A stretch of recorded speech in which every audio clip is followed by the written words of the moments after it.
오늘 영상은 이전에 배운 썸 함수와 에버리지 함수 내용보다 훨씬 쉬우니까 편하게 영상을 보시면 됩니다. 오늘 강의 내용을 잘 듣고 연습하면 다음과 같은 작업이 가능해집니다. 첫 번째, 함수를 이용해서 논리를 만들 수 있고, 두 번째, 만들어진 논리에 따른 원하는 값 산정이 가능하다. 세 번째, 항상 말하지만 제가 엑셀 쓰는 거 보면 도움이 조금이라도 되겠죠? 자, 그러면 시작해 보겠습니다. 시작하기 앞서서 제가 만든 엑셀 함수 모음집은 다 갖고 계시죠? 더 얘기 안 할게요. 자료를 받아서 갖고 있으면 어떤 함수들이 있는지 알 수 있으니까 그게 저는 큰 장점인 것 같아요. 어떤 함수가 있는지 모르는 상태에서 인터넷을 찾아볼 수도 없잖아요. 그러니까 제가 열심히 만든 자료 고정 댓글로 링크 해드릴 테니 꼭 다운받으셔가지고 바탕화면에 깔아놓고 쓰시길 바랄게요. 우리가 엑셀에 if 함수를 직접 써보기 전에 if 함수의 구성에 대해서 먼저 알아보겠습니다. if 함수는 크게 세 가지 부분으로 구성이 되어 있는데 첫 번째는 논리 부분이 있고 그 두 번째는 그 논리 부분이 참일 때 표시되는 값, 그 논리가 거짓일 때 표시되는 값으로 구성이 되어 있습니다.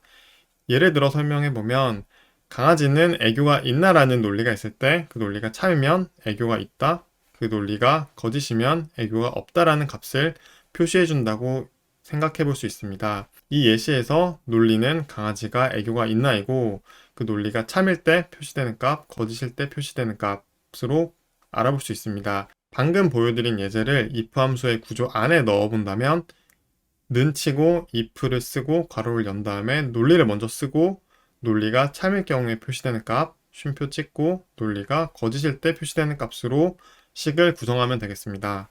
위에서 본 사례로 if 함수를 구성을 해보면 는 치고 if 하고 괄호 연 다음에 논리를 먼저 써줘야 되겠죠. 강아지는 애교가 있나? 하고 쉼표 찍고 그 다음에 논리가 참일 경우에 애교가 있다 하고 쉼표 찍고 논리가 거짓일 때 애교가 없다 라고 써주면 되겠습니다. 우리가 미리 다운받아 놓은 교육 자료를 열어보시고 그 중에서 논리함수 시트를 클릭을 할게요. 이 표는 sum 함수에 대해서 배울 때 그리고 average 함수에 대해서 배웠을 때 썼던 표와 동일합니다. 자, 그러면 if 함수 쓰는 법에 대해서 한번 같이 해볼게요. 먼저 예제를 보면 A마트와 B마트의 1분기 핸드폰 판매량 중에 큰 곳에 2분기 쌀 판매량을 표시하시오 라고 되어 있는데 말이 좀 어려울 것 같을 수 있는데 한번 같이 볼게요. A와 B마트의 핸드폰 판매량 중에 큰 곳에 2분기 쌀 판매량을 표시하시오. 그러면 여기 지금 노란색 칠해져 있는 범위에 대해서 우리가 수식을 만들어주면 되잖아요. 이 A의 1분기 핸드폰 판매량이 B의 1분기 핸드폰 판매량보다 크면 A의 2분기 쌀 판매량을 써주고 그게 아니면 즉 B의 1분기 핸드폰 판매량이 크다고 하면은 B의 2분기 쌀 판매량을 표시하라는 것이니까 이걸 수식으로 한번 써보겠습니다. if 쓰고 괄호 열고 A의 1분기 핸드폰 판매량이 B의 1분기 핸드폰 판매량보다 크다면 그러면 이제 논리가 써졌잖아요. 쉼표 누르고 그 논리가 참일 때 A의 2분기 쌀 판매량을 표시해주고 논리가 거짓일 때 B의 2분기 쌀 판매량을 표시하시오니까 이렇게 선택을 해주고 가로를 닫아주면 됩니다. 그러면 다시 한번 살펴볼게요.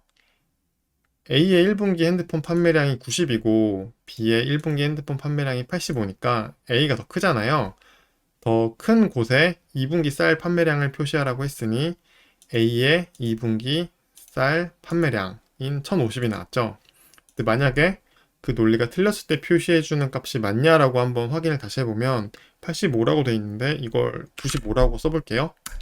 그러면 우리가 써줬던 논리에서 B의 1분기 핸드폰 판매량이 95로 더 크잖아요. 그러니까 아까는 A마트의 2분기 쌀 판매량이 표시가 됐는데 지금은 B마트의 2분기 쌀 판매량이 1010이고 그 값이 표시가 되었죠.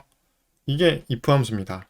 말은 좀 약간 어려울 수 있는데 if 함수는 이런 식으로 써주시면 돼요.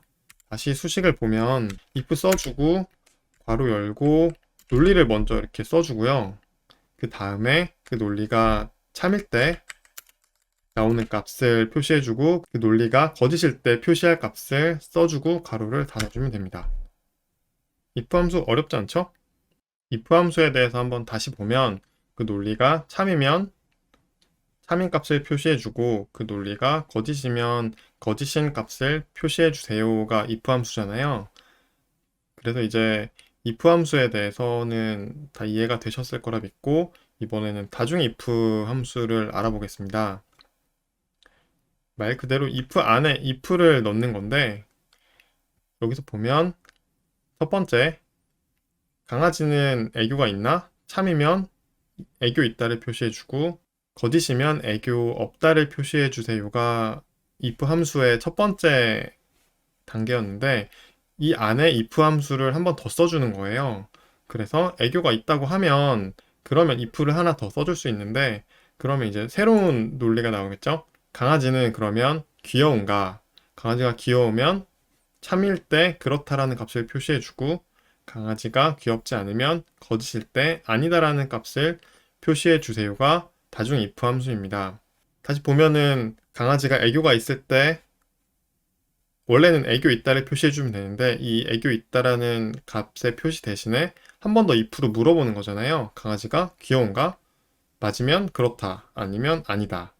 근데 만약에 여기서 강아지가 애교가 있나라고 물어봤는데 이 논리가 거짓이라고 한다면 이 값이 인출이 되겠죠. 강아지는 애교가 있지 않아서 그럼 거짓일 때 값은 애교가 없다 라는 값이 나오는 게 다중 if 함수의 기본적인 구조라고 보시면 됩니다. 여기서 보면 이제 if 함수를 쓸 때 기본적으로 우리가 썼던 if 함수는 요거잖아요. if 강아지가 애교 있나? 애교 있다. 거짓이면 애교가 없다. 이 함수 안에 요 네모쳐진 함수를 추가로 더 넣는 거죠. 이 애교 있다가 참인 값인데 이 값 대신에 if를 한 번 더 물어보는 거죠. if 강아지는 귀여운가? 맞으면 그렇다. 아니면 아니다. 그래서 이 함수를 이 애교 있다라는 부분에 추가했을 때 다중 if 함수의 예시인데요. 읽어보면 이렇죠. if 강아지가 애교 있나? 하고 이 부분이 이제 참일 때 물어보는 부분이고 이 부분은 거짓일 때 부분인데 먼저 이제 거짓일 때 부분을 보면 이제 강아지가 애교가 있나? 그렇지 않으면 애교 없다를 표시해주면 되고 강아지가 애교가 있나? 그러면 이 부분으로 가야 되는데 이 부분에서 한 번 더 물어보는 거죠. if 강아지는 귀여운가? 맞으면 그렇다. 틀리면 아니다. 이게 다중 if 함수의 기본적인 구조입니다. 다중 if 함수가 여기에도 들어갈 수 있고 여기에도 들어갈 수 있고 한 번 더 들어간다고 하면 여기 그렇다 대신에 또 if를 써서 물어볼 수도 있겠죠. 자, 이번에는 다중 if 함수를 쓰는 법에 대해서 같이 해보도록 하겠습니다. 먼저 예시를 읽어볼게요. A마트와 B마트의 1분기 핸드폰 판매량 중에서 큰 곳에 2분기 쌀 판매량을 표시하시오. 여기까지는 기존에 봤던 if 함수와 동일하죠? 근데 여기서 추가로 조건이 붙는데 단 2분기 쌀 판매량이 1,500 미만이면 3분기 라면 판매량을 표시하시오. 그러면 이 표에서 일단 3분기 라면 판매량을 표시를 해줄게요.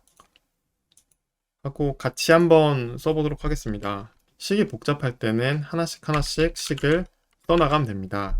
if A마트의 1분기 핸드폰 판매량이 B마트의 1분기 핸드폰 판매량보다 크면 2분기 쌀 판매량을 표시하고 B가 더 크면 B의 쌀 판매량을 표시하시오. 첫 번째 문장에 대한 if 함수 수식인데 여기서 우리가 단서 조항을 추가해야 되잖아요. 2분기의 쌀 판매량이 이 부분이 1,500 미만이면 대신에 3분기 라면 판매량을 표시하라고 했으니까 이 부분을 식을 추가해 줘야 됩니다.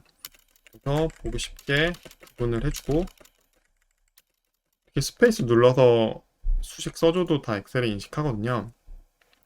볼게요. 단 2분기 쌀 판매량이 1,500 미만이면 이 값이 참일 때 이 1,050이 값이 표시돼야 되잖아요. 이 값이 if 1,500 미만이면 라면 판매량을 표시하고 만약에 1,500보다 크면 기존대로 쌀 판매량을 표시하시오. 그러니까 이렇게 가로를 닫아주고 이 뒤에 부분도 똑같이 하면 되겠죠? if 하고 요 1010이라는 숫자가 1500보다 작으면 비마트의 3분기 라면 판매량을 표시해주고 그게 아니라면 기존대로 비마트의 2분기 쌀 판매량을 표시해주세요 하고 가로를 닫아주면 수식이 완성됐습니다. 일단 정답이랑 똑같이 나왔죠? 이 수식을 같이 한번 검증을 해보면 A마트의 92, B마트의 1분기 핸드폰 판매량이 85보다 크면 A마트의 이제 쌀 판매량을 표시를 해야 되잖아요. 그래서 1050이 나와야 되는데 이 단서 조항이 걸리죠. 이 1050이라는 쌀 판매량이 1500 미만이면 대신에 3분기 라면 판매량을 표시하라고 했으니까 그래서 600이 나왔죠. 만약에 이게 85가 아니라 95라고 하면은 지금 비마트가 더 커버린 상황이 됐잖아요. 그랬을 때는 이제 비마트의 쌀 판매량이 표시가 돼야 되는데 이것도 역시 1500보다 작으니까 3분기 라면 판매량이 표시가 됐죠. 그래서 530이 나오는 거고 이 쌀 판매량을 900으로 바꿔볼게요. 그러면 비마트 핸드폰 판매량이 더 크고 비마트의 2분기 쌀 판매량이 1010인데 이게 900보다 크니까 그래서 그대로 라면 값을 불러오지 않고 이 쌀 판매량인 1010이 표시가 됐죠. 그리고 마찬가지로 여기 핸드폰 판매량을 다시 85로 바꾸면 다시 A의 1분기 핸드폰 판매량이 더 크기 때문에 A의 쌀 판매량이 표시가 돼야 되는데 이 1050이 900보다 크니까 그대로 이 1050이 수식에 따라서 표시가 됨을 확인할 수 있습니다. 이게 다중 if 함수인데 지금 제가 if를 3개 썼잖아요. 첫 번째 가장 큰 if, 그 다음에 그 안에 if 하나, 그 안에 if 하나 이렇게 해서 다중 if 함수를 늘려가시는 연습을 하면 충분히 우리가 if 함수를 잘 활용하실 수 있고 이 부분이 엑셀 다루는 부분에 있어서 꽃이라고 할 수 있습니다. 왜냐하면 우리가 문장으로 된 조건과 논리들을 수식으로 표현해서 그 문장에 맞게 맞으면 특정 값, 틀리면 다른 값을 표시하는 거를 지금 수식으로 해낸 거잖아요. 이렇게 해서 활용할 수 있는 것들이 되게 많이 있거든요. 그래서 제가 밑에 추가해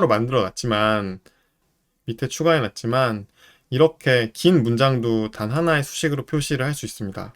보면 이 수식이 복잡해 보이죠? if, and,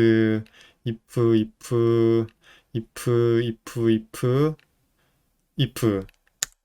이게 이 수식이 뭘 표현한 거냐면 A마트와 B마트의 1분기 핸드폰 판매량이 70을 초과하면 두 마트 중 판매량이 큰 마트의 2분기 쌀 판매량을 표시하시오. 단 2분기 쌀 판매량이 1300 미만이면 3분기 라면 판매량을 표시하시오. 단 A마트와 B마트 중 어느 한 마트가 1분기 핸드폰 판매량이 70 이하라면 두 마트 중 작은 마트의 2분기 쌀 판매량을 표시하시오. 단 2분기 쌀 판매량이 1300 미만이면 3분기 라면 판매량을 표시하시오.